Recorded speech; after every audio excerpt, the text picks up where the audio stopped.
Dimanche, la tribune de la salle Rabelais de Courrières était copieusement garnie puisque le club de basket local participait à la finale de la Coupe départementale du Pas-de-Calais. Un événement qui a rendu un brin nostalgique René Hoquet, président de la Ligue départementale de basketball.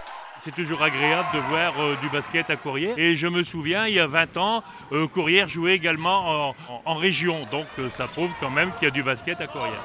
Pour cette finale, l'AS Courrières Basket était opposé à l'US Arras Ouest. Ces deux clubs, qui jouent les premiers rôles dans leurs divisions respectives, ont proposé aux spectateurs un match de bon niveau basé sur un basket d'attaque, ce qui n'était pas pour déplaire au président de la Ligue.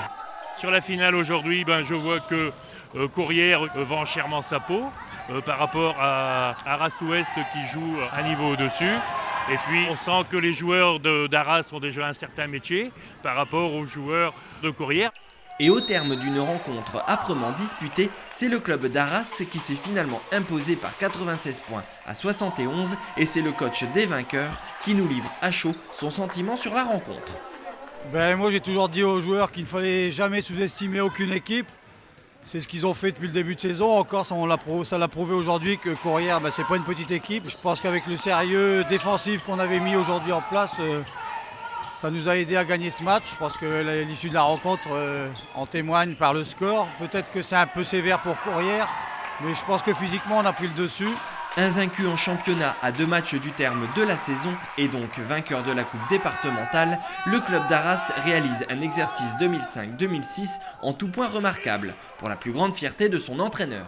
On va essayer d'accrocher le titre, c'est-à-dire que si on gagne les 2 matchs, automatiquement nous serons champions. Nous n'aurons perdu aucun match en championnat, on gagne la coupe et on aura fait une saison, je pense, superbe. Surtout, il faut féliciter les garçons.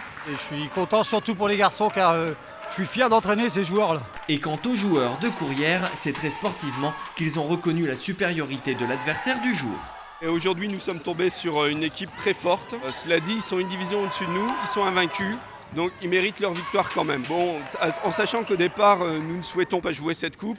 Et quand on voit l'arrivée, on se dit on a fait un très long travail quand même, 6 matchs à élimination directe avaient permis en effet au club de Courrières de se hisser en finale.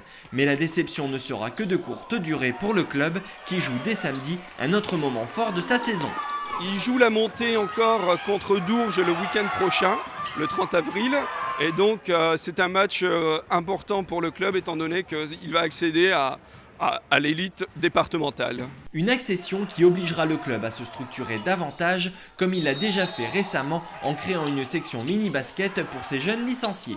J'ai demandé à Courrières d'ouvrir cette année une école de mini-basket. Ils ont fait le nécessaire auprès des écoles primaires et ils ont ouvert une école de mini-basket. Ils ont une vingtaine d'enfants. C'est une activité tout à fait ludique pour garçons et filles de moins de 11 ans. Et Courrières va faire un plateau ici le 13 mai après-midi. Et là, il ne s'agira pas de compétition, mais bien de découverte d'un sport complet et attractif.